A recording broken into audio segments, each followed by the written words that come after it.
Enfin, après des années d'études et de tergiversations, la pose de la première pierre du projet Caribus a eu lieu ce matin. Un aboutissement pour tous ceux qui ont participé au dossier depuis ses débuts. Un sentiment de travail accompli. Depuis 2010, passer de l'idée en 2010 à la concrétisation du projet en 2022, forcément beaucoup d'années se sont écoulées. Mais encore une fois, c'était des années utiles, nécessaires pour la réflexion, voir un peu comment on peut articuler pour que la mobilité à Mamoudzou soit finalement un sujet, mais pas un sujet dans les difficultés que nous connaissons aujourd'hui. Donc moi je suis très heureux d'avoir pu, à l'époque en tant qu'adjoint chargé des finances, contribuer au financement, à l'appel à projet pour pouvoir répondre et avoir les 9 millions d'euros qui nous ont permis d'engager la dynamique à travers notamment les études. Et aujourd'hui, avec 245 millions investis dans le territoire de la CADEMA, c'est une grosse satisfaction, c'est beaucoup d'emplois, on relance l'économie parce que c'est beaucoup d'entreprises, vous voyez les panneaux qui sont ici, vont être engagés, c'est beaucoup de jeunes qui vont être insérés. Présent lors de l'inauguration, le préfet a tenu à saluer tous ceux qui ont permis la pose de cette première pierre ce 10 février 2022. Bravo parce qu'on sait que c'est difficile de mener un projet comme celui-là à bien.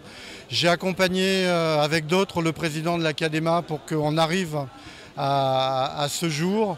Et donc voilà, c'était bravo parce qu'il faut mener les projets à bien et que contrairement à ce qu'on pense, c'est pas facile. Ce projet doit initier toute une dynamique de développement du territoire de la CADEMA. Pour son président, dans 2 ans, la première phase de Caribus sera réceptionnée. Déjà, je remercie tout le monde, hein, mes collègues élus, parce que sans eux, je ne serais pas là aujourd'hui. Et tous les techniciens qui ont travaillé sur ce projet. On a toujours dit que ce projet Caribus était un projet mort, alors que non. On a travaillé, on a pris le temps de l'affiner, on l'a affiné. Aujourd'hui, le projet va voir le jour. En 2024, au plus tard, la première tranche, quasiment, il sera bouclée. Et dès qu'il y aura une tronçon qui sera finie, on va l'utiliser. En 2024, il sera possible de faire passe à Mentier-au-Vallon en bus ou en vélo grâce à une piste verte. Néanmoins, pour que le projet voie le jour, il va falloir prendre son mal en patience. Je demande à l'ensemble de la population d'être finalement compréhensive. C'est important. Il va y avoir des jeunes occasionnés. Il faut qu'ils soient patients parce que nous allons engager 3, 4, 5 ans peut-être de travaux, même si nous allons les phaser pour qu'il y ait moins de complications, moins de difficultés. Je pense aussi aux acteurs économiques qui sont au centre-ville où finalement avec les travaux vont engendrer aussi des difficultés par rapport à leur activité. Mais tout cela, c'est à la fin, nous serons tous heureux, tous gagnants. La CADEMA travaille en parallèle sur la liaison maritime entre Dembéni et Mamoudzou. Tous les moyens sont bons pour réduire les embouteillages qui risquent encore d'augmenter durant la durée du chantier, qui ne sera pas livré en intégralité avant 4 ou 5 ans. L'adhésion à un parti politique, c'est un acte libre, oui, autorisé par la loi. Depuis pratiquement 5-6 ans, une dizaine d'années, voire plus, la gauche n'a pas su renouveler son logiciel. Le monde a changé. Il aurait fallu que la gauche s'adapte au monde. Mais elle n'a pas réussi à le faire. Lorsqu'on regarde dans quel état est la gauche aujourd'hui, on a l'impression qu'elle n'a jamais existé.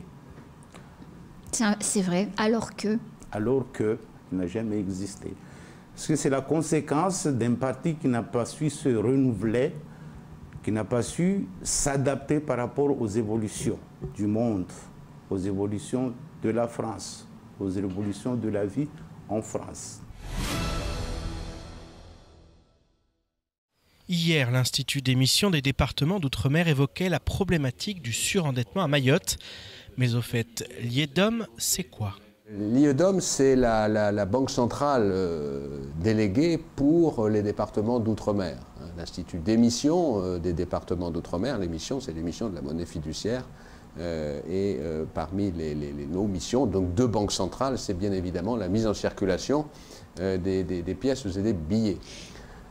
Autre mission rapidement, une mission qui nous est cette fois originale pour une banque centrale de service à l'économie. Service aux entreprises, je passe très rapidement, c'est la cotation des entreprises. Service aux particuliers, on y reviendra, le surendettement en fait partie, c'est aussi l'inclusion bancaire, l'éducation financière des publics. Et puis c'est un service d'études. Ça aussi c'est un élément original parmi d'autres, parmi la Banque centrale, au sein des banques de la Banque centrale, puisque l'IEDOM est filiale de la Banque de France. C'est une société filiale de la Banque de France. Donc nous avons une composante études importante. L'IEDOM fait donc office de secrétariat de la commission de surendettement. Cette dernière se réunit tous les 2 mois pour étudier la recevabilité d'un dossier afin de l'orienter vers une procédure.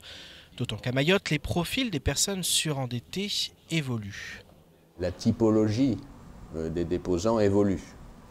Nous étions plutôt avant 2018-2019, en majorité, les déposants étaient des personnes arrivant à Mayotte pour des périodes, enfin on les connaît, hein, ou installés provisoirement et qui arrivaient avec leurs difficultés ou avec même leurs dossiers et qui venaient redéposer, etc. De plus en plus, même si une fois encore ce n'est que 24, on voit arriver des dossiers de Mahorais, qui constituent aujourd'hui la majorité de nos dossiers, sont des dossiers de Mahorais. Et des Mahorais, effectivement, qui ne sont pas les jeunes. Ce ne sont pas les jeunes, ce sont plutôt les personnes effectivement plus âgées, installées, travaillant. Pour les plus âgés, évidemment, dans des situations à très très très faible revenu. Et j'ai envie de dire, pour ces situations-là, on n'est plus dans des situations de surendettement. Mais de très grande pauvreté. On est dans des situations de personnes qui ne peuvent pas faire face, n'ont pas de crédit. Simplement, ils ne peuvent plus faire face à leurs charges courantes. Pendant longtemps basée sur un modèle de famille élargie, la société mahoraise connaît d'importants changements.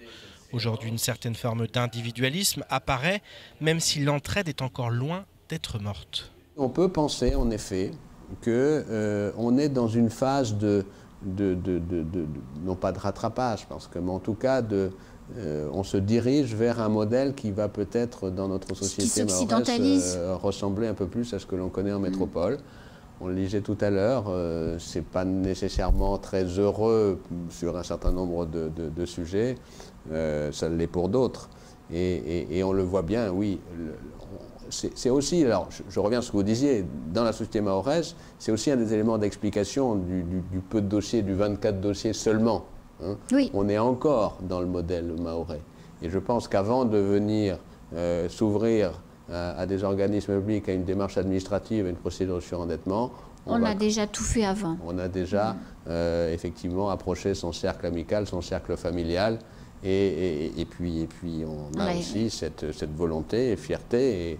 Et là, il faut rendre hommage à la population mahoraise sur ces sujets-là. Les personnes sujettes au surendettement peuvent déposer un dossier en ligne de façon anonyme. La procédure est gratuite et confidentielle. Seuls les créanciers et la banque teneuse du compte sont informés. Elle entraîne l'inscription de la personne au fichier des incidents de remboursement des crédits aux particuliers.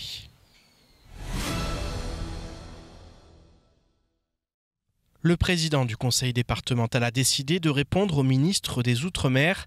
La loi Mayotte reste au cœur de l'échange que l'on peut qualifier d'apaisé. Ousseini Benissa fait une nouvelle fois part de sa disponibilité pour trouver les voies et les moyens d'en améliorer ou renforcer le contenu. Il assure que les élus départementaux ne pouvaient pas donner en responsabilité un simple avis réservé, au risque de s'en remettre au seul débat parlementaire avec, je cite, les aléas du genre en période électorale. Selon lui, le président du conseil départemental est le garant des intérêts de la population et sans méconnaître les avancées réelles qui existent, il ne pouvait pas considérer que le projet justifiait en soi d'être débattu sans d'importantes modifications. Ousseini Benissa se veut néanmoins disponible pour examiner toutes les voies et les moyens de consolider les avancées concrètes. Le 7 février dernier, les gendarmes de Pamandzi ont enregistré la plainte d'une jeune mineure qui déclarait avoir été agressée par 3 jeunes hommes et qui déplorait le vol de son téléphone portable. En parallèle, un homme hospitalisé à Dzaoudzi déclarait avoir été victime de violences commises par la même bande de 3 individus armés. L'homme présentait des blessures faites avec armes blanches au crâne et à la main.